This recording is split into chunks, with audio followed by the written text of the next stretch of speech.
ఒట్టుముక్కల రామకృష్ణ శాస్త్రి గారు రచించిన శ్రవణ కుమారుని కథ శ్రవణం కావ్యం మీద జరుగుతున్న 3 రోజుల ప్రవచనంలో 3వ రోజు ప్రవచనానికి చివరి రోజు ప్రవచనానికి మీకు అందరికీ హృదయపూర్వకంగా స్వాగతం పలుకుతున్నాం. అమ్మా నిన్మది నమ్మియుంటిని ఇటనన్నాశీస్సులన్ బ్రోవుమా. అమ్మా నిన్మది నమ్మియుంటిని ఇటనన్నాశీస్సులన్ బ్రోవుమా. సమ్మానములో సభ్యవేదికలు ఈ సాహిత్యముల్ నీదయల్ సుమ్మా. అమ్మా నిన్మది నమ్మియుంటిని ఇటనన్నాశీస్సులన్ బ్రోవుమా. సమ్మానములు సభ్యవేదికలు ఈ సాహిత్యముల్ నీదయల్ సుమ్మా. కమ్మని పల్కు చల్లదనమున్ శుద్ధాంతరంగముతో నిమ్మా. కమ్మని పల్కు చల్లదనమున్ శుద్ధాంతరంగముతో నిమ్మా. తల్లిని మించు దైవమది ఏది లేదు నిక్కమ్ముగా. తల్లిని మించు దైవమది ఏదీ లేదు నిక్కమ్ముగా. భీమవరం పౌరులందరూ బండావారి కుటుంబం ఆధ్వర్యంలో చేసిన ఈ సన్మానం మా అమ్మకి సమర్పణం చేస్తూ యథావిధిగా మనం శ్రవణ కుమారుని కథ 3వ భాగంలో ప్రవేశిస్తున్నాం. సాహిత్యం విషయంలో పాశ్చాత్య సమాజానికి మనకి ఒక ప్రధానమైన భేదం ఉంది. పాశ్చాత్య దేశాల్లో విషాదాంత నాటకాలను అంగీకరిస్తారు, హాయిగా చూస్తారు, మళ్ళీ మళ్ళీ చూస్తారు. ఆంగ్లంలో ప్రసిద్ధ కవి అయినటువంటి షేక్స్పియర్ రాసిన నాటకాల్లో అతని సాహిత్యంలో సుమారుగా 175% విషాదాంతాలే, ట్రాజడీసే ఎక్కువ. అవి చాలా విజయవంతం అయ్యాయి. మన సమాజంలో మనం సాధారణంగా విషాదాంతమైన కథను అంగీకరించం. మన సంప్రదాయం ఏమిటంటే మంగళాదీని మంగళమధ్యాని మంగళాంతాని కావ్యాని అన్నారు. మనిషికి ఆశావాదం కలిగించాలి అంతంగా. అంతేగాని చివరికి జీవితం ఇలా ముగిసిపోతుంది అంటే ఎవరు ఇంకా ఆ మార్గంలో నడవరు కదా అంటారు. అందుకే మన సాహిత్యంలో ఎప్పుడు ధర్మ మార్గానికి అన్యాయం జరిగినట్టుగా నాటకాల్లో సినిమాల్లో కూడా చూపించారు. దేవదాసు లాంటి చలనచిత్రాలు చాలా కొద్దిగా మాత్రమే ఆ నటీనటుల అపూర్వమైన నటన కారణంగా విజయవంతమయ్యాయి. కానీ విషాదాంత చిత్రాలు సాధారణంగా విజయవంతం కావు. కానీ మనం ఈ 3 రోజులు కూడా విషాదాంత కావ్యాన్నే చెప్పుకుంటున్నాం. రామకృష్ణ శాస్త్రి గారు కార్యకర్తలు పేర్కొన్నట్టుగానే ఈ కాలం వాడు. నిన్న మొన్నటి వరకు కాకినాడలో నడకుదురులో జీవించినవాడు. మాకు నిజంగా సమకాలికుడు అనడం కష్టమే, కానీ కొంచెం పూర్వం అంతే, ఓ 30 ఏళ్ళు. అది పెద్ద విషయం కాదు. అటువంటి సాహిత్యం మనకు ఎందుకు వస్తుందంటే ఆధునికంగా పాశ్చాత్య సాహిత్య ప్రభావంతో ఇంగ్లీషు నాటకాలు సాహిత్యం చదివినవాడు కాబట్టి, అవన్నీ విన్నవాడు కాబట్టి, ఏం ఉంటే తప్పేమిటి, జీవితం విషాదాంతం కాదా అంటే నిజానికి జీవితంలో మనం ఎన్ని సాధించినా అది విషాదాంతమే, అంతము మరణమే కదా. రామాయణంలో రాముడు చెబుతాడు లక్ష్మణుడితో మాట, చాలామంది మనం గుర్తుపెట్టుకోవాలి. ఎన్ని సాధించినా ఒకటేనయ్యా, ఇందులో ఏమీ లేదు లక్ష్మణ, ఏదో మనిషి తాపత్రయపడతాడు కానీ. సర్వే క్షయాంతా నిచయాక పతనాంతా సముచ్రయాక. సర్వే క్షయాంతా నిచయాక పతనాంతా సముచ్రయాక. సంయోగా విప్రయోగాంత మరణాంతంచ జీవితం అంటాడు. ఇది అందరం గుర్తుపెట్టుకోవాలి. సత్యం ఎప్పుడు అది సుఖాంతమైనా విషాదాంతమైనా సత్యం సత్యమే, జీవిత వాస్తవం అది. ఆ వాస్తవిక దృక్పథంతోనే పాశ్చాత్యులు గమనించారు. మన ఋషులు ఎలా ఆలోచించారంటే వాస్తవమేనయ్యా, బాగానే ఉంది, దాన్ని వాస్తవంలో వాదేసేసి నువ్వు స్తవం చేయి, మంగళం చేయి. మనిషికి ఒక ఆశ పుడుతుంది, కాస్త బతకాలని అనిపించాలి కదా. ఎలాగూ చనిపోతారు అందరూ, మహారాజులు చనిపోయారు మనమనగా ఎంత. కానీ ఆ చివరి క్షణం వరకు ఒక ఆశ ఉండాలి కదా అన్నారు. అందుకే ఈ పాశ్చాత్య ప్రాచ్య దృక్పథాలు రెండింటినీ సమన్వయం చేస్తూ మనకి వ్యాసుడు కృష్ణుని రూపంలో భగవద్గీతని ప్రసాదించాడు. భగవద్గీత యొక్క సారాంశం అంతా ఏమిటంటే కర్మణ్యేవాధికారస్తే మా ఫలేషు కదాచన మా కర్మఫల హేతుర్భోగు మా తే సంగోస్త్వకర్మణి. రాముడు చెప్పినట్టుగా అన్నీ వెళ్ళిపోతాయి. సర్వే క్షయాంతా నిశ్చయాహ. నిశ్చయం అంటే సంపద. 100 కోట్లు సంపాదించినా పోతుంది, ఉండదు. అది ఎక్కడున్నా వీడు వెళ్ళిపోతాడుగా, అది అక్కడే ఉండొచ్చు. ఈయన ఉండడుగా. ఈయన ఉండనప్పుడు ఎవరో అనుభవిస్తే ఈయనకేమిటి? అది కొడుకులు కోడళ్ళు అనేది మనం అనుకుంటున్నాం మనవాళ్ళని, మనం అనుకోబట్టి. కాకపోతే కారు కదా, అదంతా భావన. అతనేం అనుభవించేది ఏం లేదు. ఇవాళ కూడా 100 కోట్లు సంపాదించిన వాళ్ళు ఎవరు నిజానికి సుఖంగా నిద్రపోతున్నారని నేను అనుకోను. నిద్ర పట్టదు. పొద్దున్న 30, సాయంత్రం 30 బెళ్ళలు వేసుకోవాలి, లేకపోతే నిద్ర పట్టదు. కాస్త 2 చపాతీలు తినే అవకాశం లేదు. అందులో కాస్త చట్నీ వేసాడా బీపీ వస్తుంది, పంచదార వేసాడా షుగర్ వస్తుంది, 2వ చపాతీ తినాడా బరువు పెరుగుతాడు. ఇక ఒక చపాతీకి 100 కోట్లు ఎందుకో నాకు ఎప్పటికీ అర్థం కాదు. అంతకంటే తినే యోగం ఏం లేదు మనకి. నిజంగా సుఖమైన జీవితం అంటే ఏమిటంటే తినగానే 2 గంటల్లో, పడుకోగానే 2 నిమిషాల్లో నిద్ర పట్టాలి, తినగానే 2 గంటల్లో అరిగిపోవాలి. వాడు జగత్తులో మొత్తం అందరికంటే శ్రీ మహావిష్ణువు కంటే అదృష్టవంతుడు. ఎందుకంటే ఆయనకి నిద్ర పట్టదు. పట్టిన మరి దేవతలు అస్తమానం వెళ్ళి రావణాసురుడు పుట్టాడు, హిరణ్యకశిపుడు పుట్టాడని ఆయన ప్రాణం తింటారు. ఆయన మళ్ళీ కిందికి రావాలి, ఆయన పడుకోనిరు వీళ్ళు. అందుకని రాముడు చెబుతూనే ఉన్నాడు, అన్న ఐశ్వర్యం అనుభవించిన వాడు దుఃఖాలు కూడా అనుభవించాడు. ఆయన రాముడు అనుభవించిన దుఃఖాలు మనమేం అనుభవించాం. అందుకని ఎంత సంపాదించినా సర్వే క్షయాంతా నిశ్చయా పతనాంతా సముచ్చరయా. జీవితంలో ఏ స్థాయికైనా మనం ఎదగచ్చు, పెద్ద పదవిలో ఉండొచ్చు. పదవి నుంచి జారిపోవడం ఖాయం. అదేమి శాశ్వతం కాదు.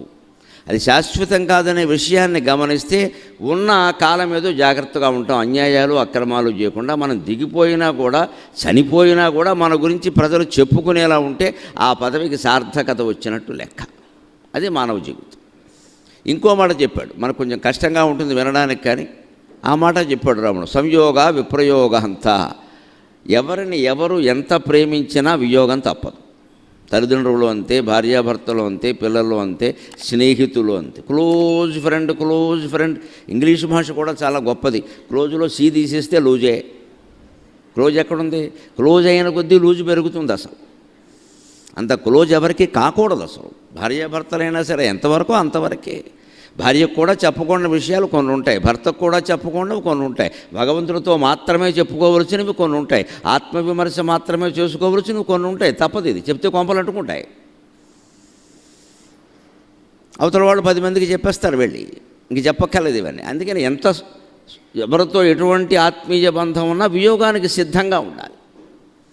వియోగానికి సిద్ధంగా ఉంటే ఇప్పుడు ఈ సంయోగం కూడా ఆనందంగానే ఉంటుంది. వియోగానికి సిద్ధంగా లేనప్పుడే సంయోగం చాలా బాధగా ఉంటుంది.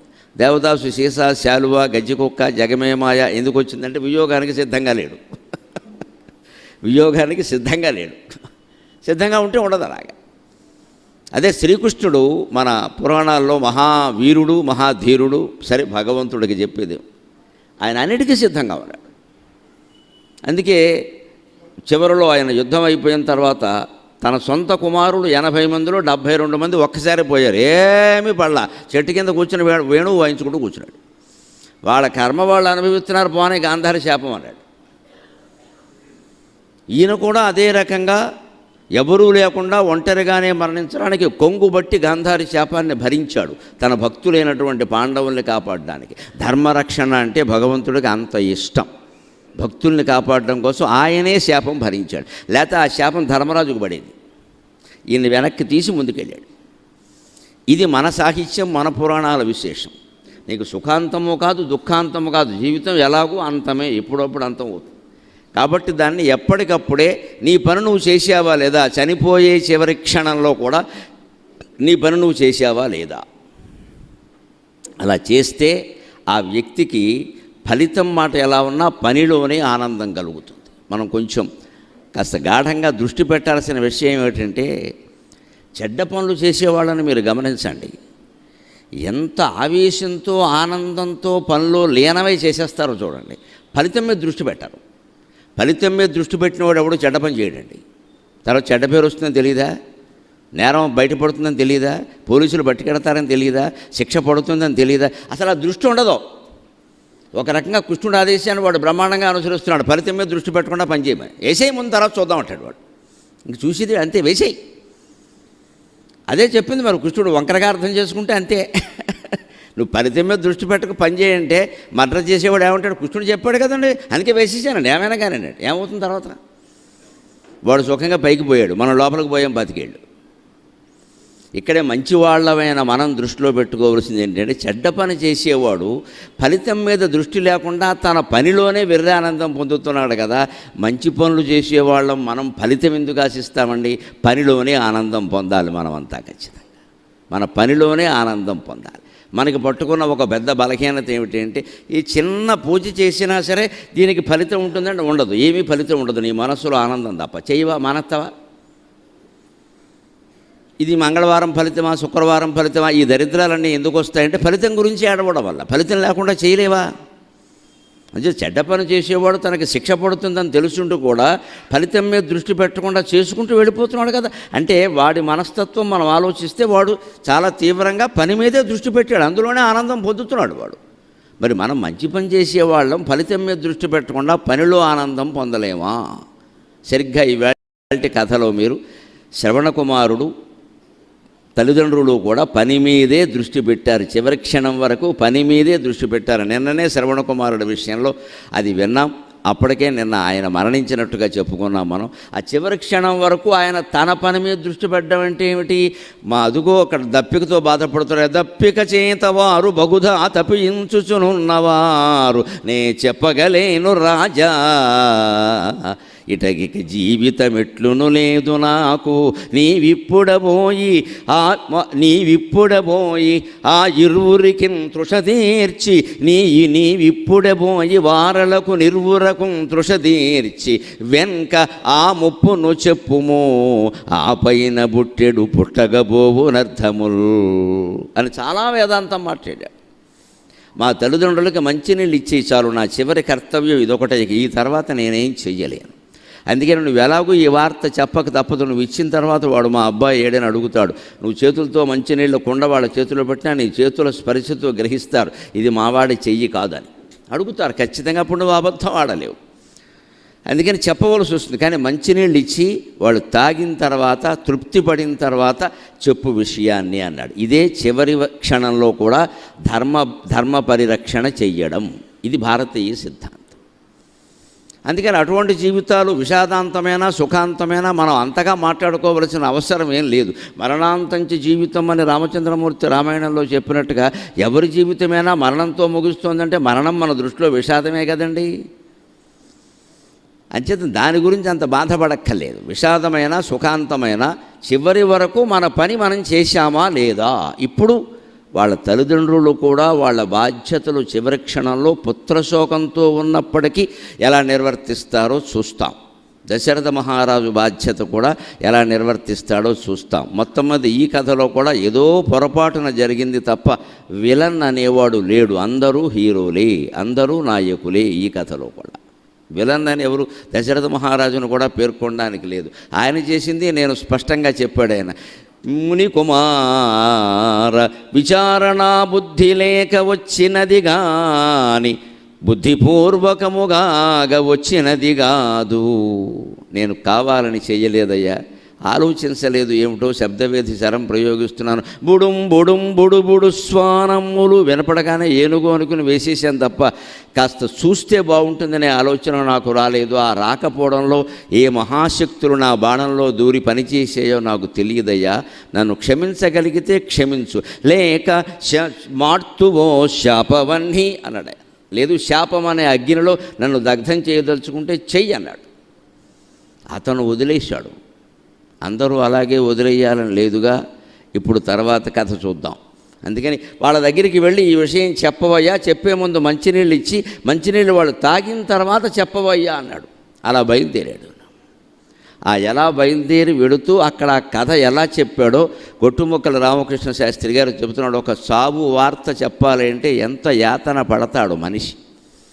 అది కూడా తన వల్లే జరగడం, తానే తల్లిదండ్రులకు చెప్పవలసి రావడం, గత్యంతరం లేని పరిస్థితి. ఆ స్థితిలో మనిషి ఎన్ని ఆలోచిస్తాడో, ఎంత మదన పడిపోతాడో ఆయన ఒక పద్యంలో వర్ణిస్తున్నాడు. అతి యత్నమున సాహసించి అతివేలాయాస వేగమ్మునన్ హతకంఠుండై అశ్రువాహినులు నేత్రాంతమ్ములంజారగా హతవర్ణస్వరమున్ సగద్గదమునౌ అల్పాల్పవాక్యాళితో గతవృత్తాంతమును అంధదంపతులకు ఆఖ్యానించెనామూలమున్. అందులో అన్నీ ఆయన రచనలో గొప్పతనం చూడండి, ప్రత్యేకత, ఔచిత్యం, రచనా శిల్పం అంటారు. ఎక్కడో ఆయన వేగంగా వెళ్ళిపోతున్నప్పుడు, శ్రవణ కుమారుడు వేగంగా కావడ తీసుకుని వెళ్ళిపోతున్నప్పుడు ఇలాగా మొక్కల పదాలు రాయల. శరవేగ ప్రవిసారిత శరవేగ ప్రవిసారితాంఘ్రయుగళీ సంపిష్ట బాలోత్కరంబు అస్పృష్ట నిశాభయంబు అగణితోద్యత్కంటక గ్రామం ఉద్ధురవేగాగతయాత హింస్రనర్వన జంతువ్రాత సాశ్చర్య దృక్పరిదుష్టం వైసాగే తద్గమనము పరిదృష్టం వైసాగే తద్గమనము అని ఏకధారగా వెళ్ళే శైలి ఉపయోగించాడు. ఇక్కడ ఏకధార కుదరదు, ఎందుకంటే ఇది విషాదం, ఘోరమైన వార్త చెప్పాలి. ఏకధారగా ఎవరు చెబుతారు? కంటినింట ఏకధారగా కన్నీళ్లు గారుతుంటాయి. అందుకే ముక్కల పదాలు వాడాడు ఇక్కడ. ప్రయాణాన్ని కూడా దశరథుడు ఆ తల్లిదండ్రుల దగ్గరికి వేసింది ఇంత చేస్తే పెద్ద ప్రయాణం ఏం లేదు. శ్రావణుడి ప్రయాణం 2 మైళ్ళు వర్ణించాడు. ఈయన ప్రయాణం 10 అడుగులు, అక్కడే ఉన్నారు చెట్టు కింద. ఆ 10 అడుగులు నడవడానికి ఈయనకి ట్రాఫిక్ జామ్లో ఇరుక్కున్న హైదరాబాద్ నివాసులాగా 2 గంటలు పట్టి. ట్రాఫిక్ జామ్లో ఇరుక్కుంటే ఎంతసేపైనా అలా ఉండాల్సిందే కదా. అలాగా ఈయన లోపల ఉన్న జామ్ అనేది భావాలు జామ్ అయిపోయినాయి, ట్రాఫిక్ జామ్ లాగా. చెప్పనా వద్దా? చెప్తే ఏమవుతారు? వాళ్ళు కూడా ప్రాణాలు వదిలేస్తారేమో. నాకు ఇంకా ఇదొక పాపమా? కనీసం వాళ్ళైనా బతుకుంటే నేను తర్వాత ఏదో 1 గంట పోయాకో 2 గంటలు పోయాకో వచ్చి వాళ్ళకి తెలిసాక వాళ్ళు తేరుకుంటే వాళ్ళని మా ఇంటికి తీసుకెళ్ళి రాజమందిరంలో పెట్టుకుని హాయిగా చూసుకుంటాను నేను, క్షమాపణ కోరి. అంతేగాని నేను చెబితే టక్కుమని చచ్చిపోతారేమో. ఏమైపోతుందో అసలు. వృద్ధ దంపతులు, పైగా అంధులు, ఒక్కగానొక్క కొడుకు, వాళ్ళకున్న సంపద ఏమిటంటే వారు మదేక పుత్ర విభవం ఉన్న ఇప్పటిదాకా పొంగుచున్నారు అన్నాడు ఆయన. వాళ్ళకి వేరే సంపద ఏం లేదయ్యా, కేవలం నేనే వాళ్ళ సంపద. మీ సంపద ఏమిటంటే మా అబ్బాయి అంటున్నారు వాళ్ళు. అటువంటి సంపద ఒక్కసారిగా కోల్పోతే వాళ్ళకి ఎలా ఉంటుందండి? తట్టుకోగలరా? అందుకని ఈయన చాలా సంశయాత్ముడై, కానీ ఆ అబ్బాయి ఏమన్నాడంటే ముందు దాహం తీర్చమన్నాడు. వార్త చెప్పడం ముఖ్యం కాదు, అక్కడ దాహం తీర్చడం ముఖ్యం. ఇక్కడే శ్రావణుని యొక్క కర్తవ్య దీక్షని మనం అర్థం చేసుకోవాలి. అదే భగవద్గీతలో చెబుతాడు 8వ అధ్యాయంలో పరమాత్మ అక్షర పరబ్రహ్మ యోగంలో, తస్మాత్ సర్వేషు కాలేషు మామనుస్మరయుధ్య చ మయ్యర్పిత మనోబుద్ధి మామేవైష్యసి అసంశయక. జీవితం అంటే ఎప్పుడూ యుద్ధమేనయ్యా అర్జున అన్నాడు. జీవితం అంటే యుద్ధమే. ఇంకా ప్రాచీన కాలంలో ఏమైనా జీవితంలో యుద్ధం కాని సంవత్సరాలు ప్రశాంతంగా గడిచినవి మన పూర్వులకు ఉన్నాయేమో, కానీ మన దిక్కుమాలిన జీవితాలకి ప్రతిరోజు యుద్ధమే. ఆధునిక జీవితంలో ఆందోళనలు ఎక్కువ. ఇక్కడ 1వ తరగతి పిల్లాడికి కూడా ఆందోళనే. ఎందుకంటే మార్కులు రాకపోతే అమ్మ అడుగుతుందేమో, నాన్న అడుగుతారేమో. బళ్ళోకి వెళ్ళకపోతే మాస్టర్ ఏమంటారో, వాడికి ఆందోళనే. వాడు ఎక్కడ తినగలవాడు అక్కడికి. వాడు చదివేది LKG, వీపు మీద 10 kg, చద్దన్నం ప్యాకేజీ, పక్కన వాటర్ బాటిల్ లీకేజీ, ఇన్ని కేజీలు ఉన్నాయి వాడికి. ఇది ఆందోళన కాకపోతే ఎక్కడుందండి? అక్కడ మొదలైంది ఆ చదువు. ఇంజనీరింగ్ వరకు అదే ఆందోళన. ఎందుకంటే 6వ తరగతిలోనే IIT, ఇంటర్మీడియట్లోనే MSET, అంతే. ఇంకా కడుపులో ఉండగానే కాంపిటేటివ్ ఎగ్జామ్స్, పొట్ట క్యాసెట్ కట్టేసి. ఆధునిక జీవితం మొత్తం ఆందోళనే. ఎక్కడ ఆందోళన లేనిది ఏం లేదు ఇక్కడ. పూర్వం ఇలా ఉండేది కాదు. మా చిన్నతనంలో నా వయసు ఉన్న వాళ్ళు అందరికీ తెలుసు. మేము అసలు 5 ఏళ్ల వరకు గుడ్డ కట్టుకుంటే కదా చదవడానికి. మా అమ్మ చినిగిపోయిన రవికలు మాకు గోచీల కింద పెట్టారు. అంటే ఇక వేరే వస్త్రం, నీకు గుడ్డ ఒకటే అక్కడ తిరుగా అనేవారు. చినిగిపోయిన రైకి అది కూడా, అవి పారేయలేక మాకు కట్టేవారు అంతే. ఆ తల్లి చుట్టూ తిరిగేవాళ్ళం అంతే. అధ్యాత్మ రామాయణ కీర్తనలు పాడుతుంటే అలాగే వినేవాళ్ళు. 5 ఏళ్ల వరకు బళ్ళు చేర్చలేదు. ఆవిడే చెప్పేది, ఏం చెప్పినా సరే, ఏ పాటలో పద్యాలు ఆవిడే చెబుతుంటే వెనకాల కూడా తిరుగుతూ నేర్చుకునేవాళ్ళం. అంటే మాకు 5వ తరగతి బాల్యం అంటే బాల్యమే ఆనందంగానే గడిచింది. తర్వాత కూడా 10th క్లాసులో కానీ ఇంటర్మీడియట్లో కానీ ఇంత ఒత్తిడి ఎప్పుడూ లేదు అసలు. వేసవకాలం వస్తే 2 నెలలు శుభ్రంగా గేదె మీద ఈత కొట్టడమే వెళ్ళిపోయి. చెరువులో గేది, దాని మీద మేమును. ఆషాఢ మాసం వచ్చిందంటే నేరేడు చెట్లు ఎక్కడం, పడడం, కాళ్ళు విరగొట్టుకోవడం. పైగా విరిగితే మా అమ్మైనా జారిపడేది, కానీ మా నాన్నగారు ఏమైనా ఎవరంటే విరగనే తెలుస్తుంది, ఎక్కకపోతే ఎలా విరుగుతాయని వాడు ఆయన మహామోండి. అంతే, తిరగాల, 4 దెబ్బలు తగలాలి, చెట్టు మీద కింద పడకపోతే చెట్టు ఎక్కడ మనస్తావా అనేవాడు. అదే నేర్పాలి, చిన్నపిల్లలకి భయం నేర్పదు దయచేసి. వాళ్ళు అలరా చెయ్యాలి, వాళ్ళు తిరగాలి, మనం ప్రమాదం జరగకుండా చూసుకోవాలి, లేకపోతే పిరికి సన్నాసులు అయిపోతారు. అందుకని ఇక్కడ కర్తవ్య దీక్ష భగవంతుడు ఏం చెబుతున్నాడంటే, జీవితం అంటే యుద్ధమేనయ్యా, కానీ మా మనుస్మర యుద్ధచ, అందరికీ ప్రశాంతమైన మాట చెబుతున్నాను నేను చివరి రోజు ప్రసంగంలో. యుద్ధమే చేయండి, ఏం పర్వాలేదు, ఆందోళనే చెందండి. ఆందోళనలో కూడా నమ శివాయ నమ శివాయ నమ శివాయ అనే పంచాక్షరి మంత్రాన్ని మర్చిపోకండి. నిద్ర పట్టిన రాత్రి అయినా సరే హాయిగా మంచం మీద అలా పట్టకపోయినా సరే పడుకునే ఉండడం, వెళ్ళకిలా పడుకోవడం, గుండెల మీద చేతులు వేసుకోవడం, నమ శివాయ నమ శివాయ నమ శివాయ. ఈ పనికిమాలిన ఆలోచన కంటే పరమేశ్వరుడు గురించిన చింత మంచిది కదా. ఎప్పుడు పరిస్థితులు మన గుప్పెట్లో ఉండాలంటే మిత్రమా, పరమేశ్వరుడు మన గుండెల్లో ఉండాలి. ఖచ్చితంగా అన్ని సమస్యలు పరిష్కారం అవుతాయి. పరిస్థితులు మన గుప్పెట్లో ఉండాలంటే పరమేశ్వరుడు మన గుండెల్లో ఉండాలి. మొత్తం ప్రపంచాన్ని, సమస్త సృష్టిని, 14 లోకాలని శాసించగలిగిన వాడు భగవంతుడు. మనమెంత? ఈ సమస్య మనకి పెద్దదిగా కనిపిస్తుంది, ఆయనకి అది కాదు. అందుకని అంత ఆందోళనలో కూడా భగవంతుడిని మర్చిపోద్దు. భగవంతుడు అదే చెప్పాడు గీతలో స్వయంగా, మా మనుస్మర యుద్ధచేచ, నన్ను స్మరించు, యుద్ధం చేయి. అర్జునుడికి యుద్ధం చేయమన్నాడు, మన జీవితాన్ని ఎదుర్కోమని చెబుతున్నాడు. ఏదైనా ఒకటి, ఇది యుద్ధం కాదేమిటి? మయ్యర్పిత మనోబుద్ధికి మామే వైష్యసి అసంశయగా, నా యందు మనస్సు ఎవడు లగ్నం చేస్తాడో వాడు నన్నే చేరుకుంటాడు, నన్నే పొందుతాడు, ఖచ్చితంగా ఆత్మజ్ఞానంతో ముక్తి పొందుతాడు. వాడు ఒకవేళ కర్మకాండనే ఊబిలో కూరుకుపోయినా వాడికి జ్ఞానాన్నిచ్చే ముక్తినిచ్చే పూచి కూడా నాదే అన్నాడు ఆయన. అంత ప్రమాణం చేశాడు భగవద్గీతలో కృష్ణుడు. మనం మర్చిపోక్కలేదు, అధైర్యపడాల్సిన అవసరం లేదు. అందుకని చివరి క్షణంలో కూడా ఆయన కర్తవ్యం నిర్వర్తించాడు. కాబట్టి ఇప్పుడు దశరథుడు కర్తవ్యం ఏమిటంటే, ఏం జరగని ముందు మంచినీళ్ళు ఇవ్వాలి. అందుకే ఆయన అతియత్నమున సాహసించి అడుగు వేయడానికి చాలా ప్రయత్నం చేశాట. అతివేలాయాస వేగమునన్, అతివేలంగా ఆయనకు ఆయాసం వస్తోంది. ఈయన పోయేలా ఉన్నాడు ముందు ఇక్కడ ప్రాణంతో, కానీ వేగం పాటిస్తున్నాడు. ఎందుకంటే ఏమో తల్లిదండ్రులు ఒకడు దప్పికతోనే పోతారేమో, అదో కర్మ. ఎంతో దప్పికైతే తప్ప నీళ్లు తెమ్మని అనలేదు వాడు. దప్పికతోనే ప్రాణాలు పోతే కనీసం దప్పికైనా తీర్చలేదు, ఆ బిడ్డ చివరి కోరికైనా నేను తీర్చలేకపోయాననే బాధ అని వేగం అందుకున్నాడు. అలాగని వేగం అందుకుంటే వేగంగా పెడతాం, ఉన్నది 10 అడుగుల దూరమే, వెళ్ళాక ఏం చెబుతాం? మంచినీళ్ళు ఎంతసేపు 2 నిమిషాల్లో తాగుతారో, తర్వాత ఏం చెయ్యాలి? ఇవన్నీ మనస్సుని ఆవరిస్తూ ఉంటే మొత్తం మీద వాళ్ళ దప్పిక తీర్చుకున్నాక మంచినీళ్ళు ఇచ్చి అంతవరకు ఆగి, అప్పుడు వాళ్ళు అయ్యా నువ్వెవరవో పట్టుకొచ్చి మంచినీళ్ళు ఇచ్చావు, మా బిడ్డ ఏడయ్యా అంటే అప్పుడు ఆ కథ అంతా చెప్పాడు, జరిగిన ఘోరం అంతా చెప్పాడు. ఎలాగా?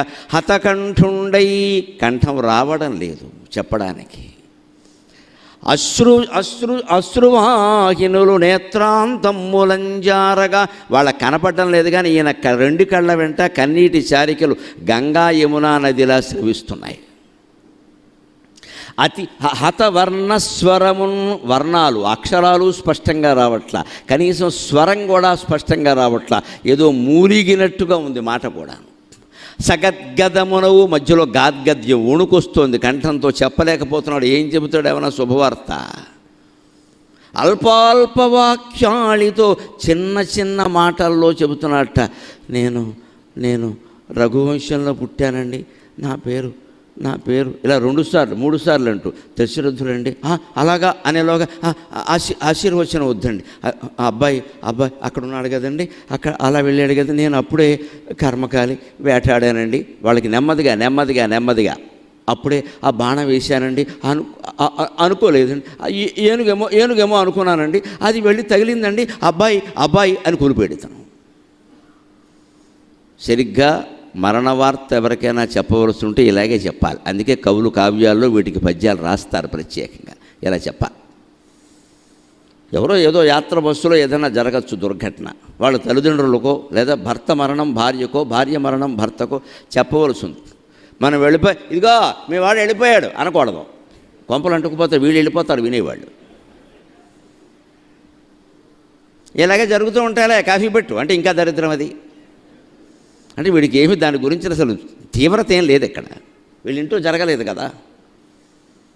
ఈ మాట చెప్పడానికి మనం పనిగట్టుకుని వెళ్ళాలా?